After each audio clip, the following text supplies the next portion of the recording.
Stocks are lower as I speak to you right now on a Monday morning. We've got the NASDAQ down 1.44%. We've got the Dow Jones down 0.44%, Russell down 0.36%, and the S&P down 0.29%. That's all as I speak to you right now. And also as I speak to you right now, commodities are higher and yields are higher. Now looking at yields first, the 2-year note is up over 2%, up about 5 basis points at 202.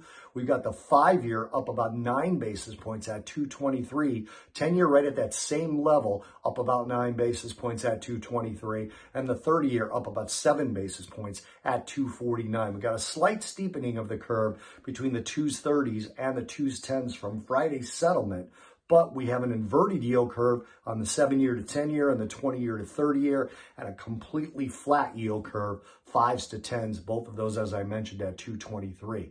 Now, on the commodities side, we've got silver and gold both higher. We've got copper slightly lower, but crude oil is really the big commodity story this morning, up almost 6% above $109 a barrel. And according to the Wall Street Journal, in an article this morning, they show 52% of American small business owners said that higher energy prices were affecting their businesses. That might have shown in the Chicago Fed Activity Index this morning, which came in at 51 versus a revised lower 59 from last month. Now, we've got Jerome Powell speaking at the NABE conference. That's the National Association of Business Economists, NABE.